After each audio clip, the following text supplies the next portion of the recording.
Welcome back, Franky here with another craft. This week, I try to make a muck and a grimer, and big emphasis on the tried part.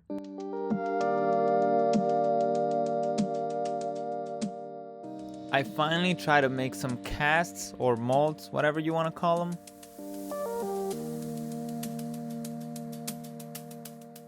Get ready, because this is gonna be a nasty roller coaster of an episode. Here we go.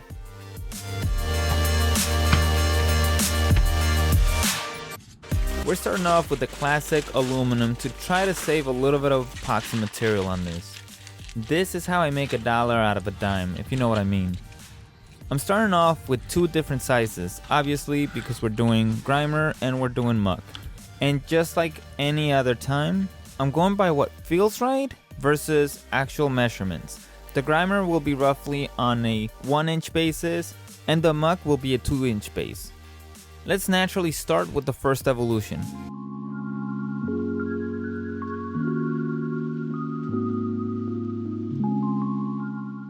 Grimer was giving me a little bit of trouble here, so I decided to move on to the muck.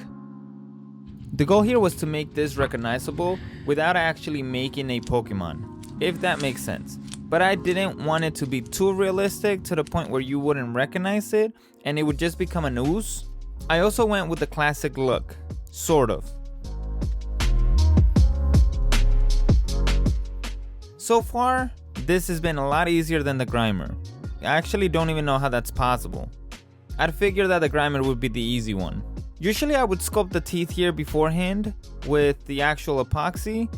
I thought that the toothpicks would be fair enough to use here.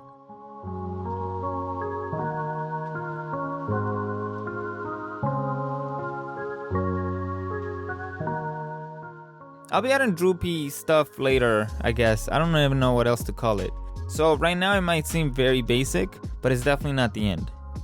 And just in case, I am adding a little bit of super glue here so that the teeth don't fall out on me later on.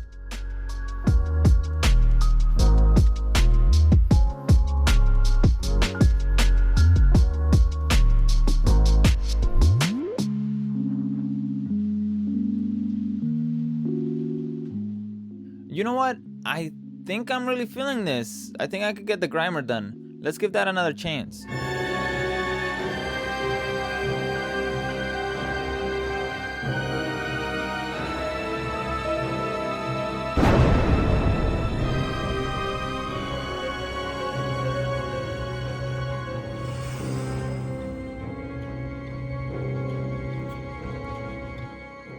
Why won't you look the way I want you to? Let's move on, I guess. I tried another method to give it that drooping look, but completely and utterly failed.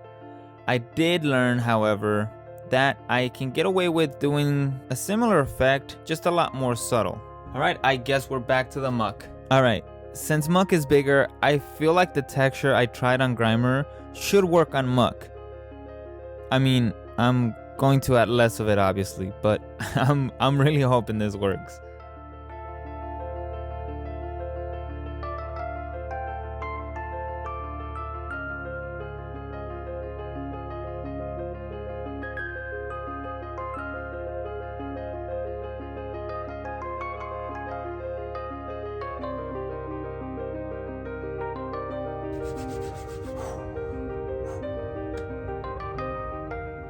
Let's give grimer one more chance. That's a grimer. Oh god, it's horrifying.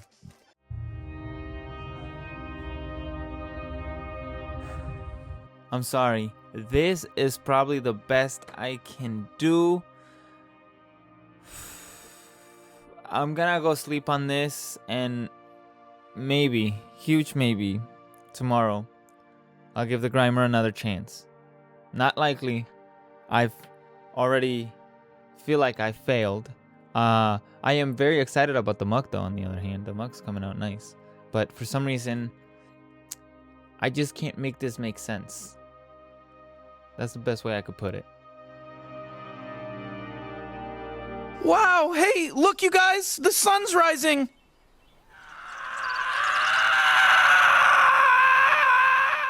All right, gang, we're back on day 2. And to keep the momentum going, I'm 100% forgetting about Grimer. No more Grimer. Grimer's out. He's no longer part of the deal. Donso, gone. Finito. Let's get going.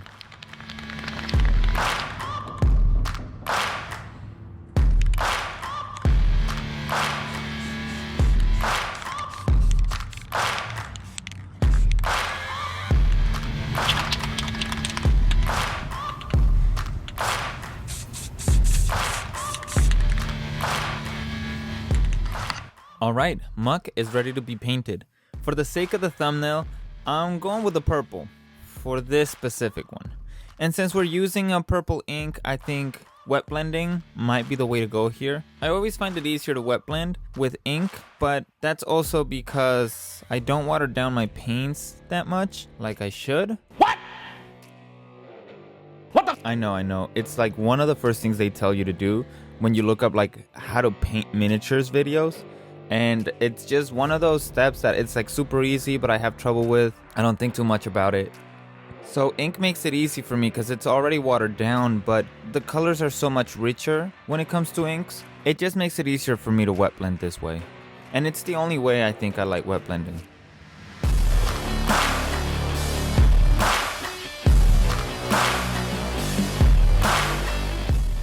Let's take a little break right here, guys, for the sponsor of this video.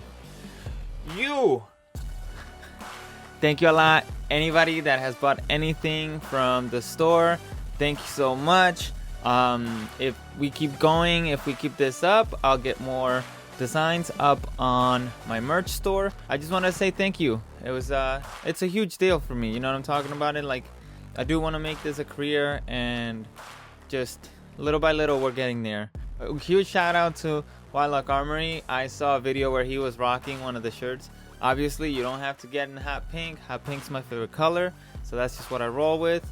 You can get in black. Black looks nice on everybody. All of this stuff is drawn, designed. Everything's done through me. Everything's done by me, so you'll be supporting the channel if you get something from the merch store. Let's get on with the video. Getting to this point was actually very therapeutic, especially since I failed so much on the Grimer. Gosh darn you, Grimer.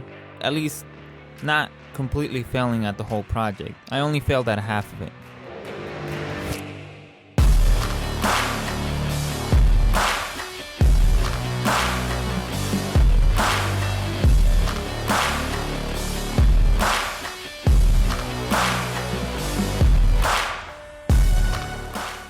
It was just time to stress again. I'm actually doing a mold where I will be making multiple versions of this creature, the Muck. The only issue is this is my first time working with any of this stuff, so it's gonna be a little bit crazy. I might actually, give me a second. Alright, just send a quick video to some friends. Hopefully they reply, but I'm stubborn, so you know what? I'm gonna go ahead with the project. Hopefully they get back to me in time. Alright, so I figured if anything, I take pictures of the project right now. And if I have to use some of these pictures for the thumbnails, then I'll use it. You guys can look at what this looks like at this point before I possibly ruin it. I was supposed to make a cast from this. Before I made the cast, I knew that there were some details that I had to fix in my project that I don't think were copy friendly or mold friendly. I needed to basically make no gaps on any of it, because once the silicone seals, all of the pieces that are just like hanging drool and stuff like that, they will be ripped out the second I pull them out of the project. So I'm gonna fix most of those things, or try to. The theory here is if I fix all of this, I won't have to worry about my print being destroyed or not working. We'll see if my theory is right.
needs to stop now.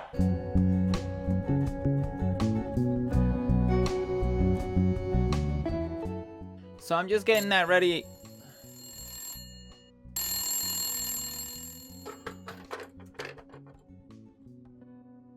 Yep.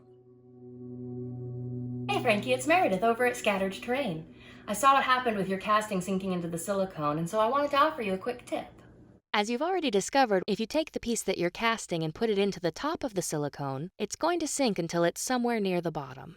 Instead, I recommend taking the largest flat surface that you've got and putting it to the bottom of your container. That way when the mold is set, you'll have this nice wide flat opening to pour into. Now sometimes when you're pouring your silicone, it can cause that piece to lift up. So it really helps if you take a little pinch of blue poster tack and spread it on the flat surface as thin as you possibly can, and then stick it to the bottom of your container. Customization! Genius! Then, if any silicone does sneak underneath, it's just a matter of cutting around the edge of your piece with an X-Acto blade and removing that little bit of skin. Tenderizing the ground! Of course! I hope you find that helpful. I can't wait to see how things turn out. Write that down, write that down!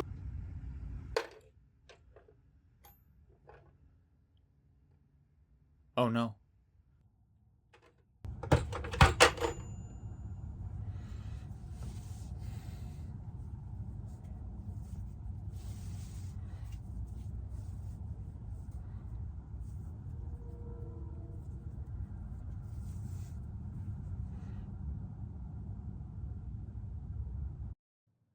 Mistakes were made. But on another note, you should check out my friend. She actually does tutorial videos the right way, where she actually teaches you how to make stuff. You know? Big shout out to Meredith from Scattered Terrain. Make sure to check it out. I'll have the link to her channel in the description below. Let's get back to my disaster. Let's move on. It's a happy video. This is a happy video. Oh no. My project. It's broken. Maybe I should have waited a little bit longer. Oh well. I didn't think about the mold and the complicated details on the hands. And as you can tell, my original sculpture did get beat up. I had a feeling, that's why I took pictures beforehand.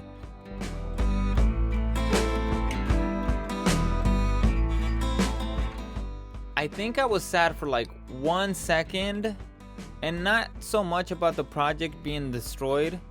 It was more about like my impatience and not waiting to figure this out, that I could have actually like made this project work.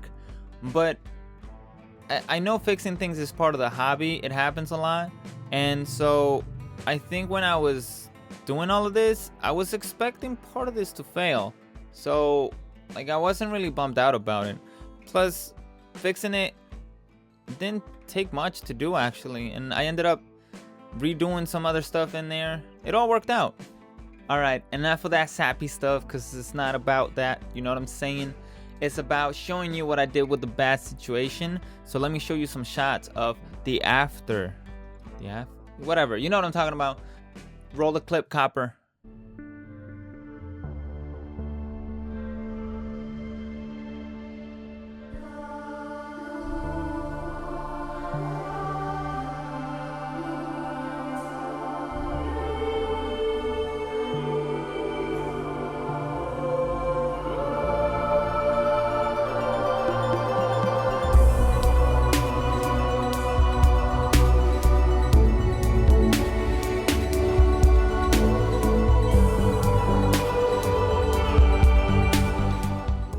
There's no reason for me to actually be sad. This was one of the most fun I've had designing a monster from something I love, first of all. Second of all, I think eventually I will test out more ways to do molds. I accidentally made these work. Some of them actually printed properly, so this was not a failed at all. The grimer was that, get that guy out of here.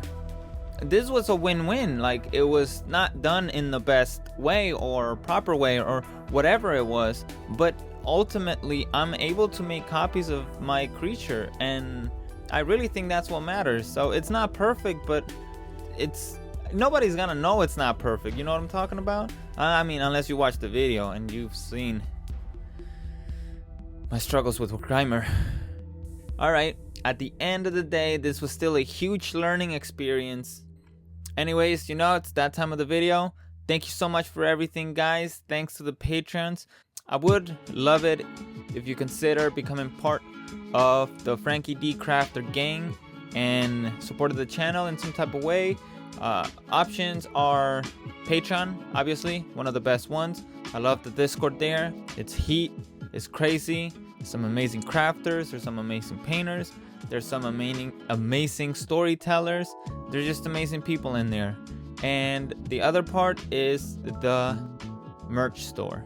Check out some of my stuff there, but I'll cut it right here and I'll catch you on the next one. Peace.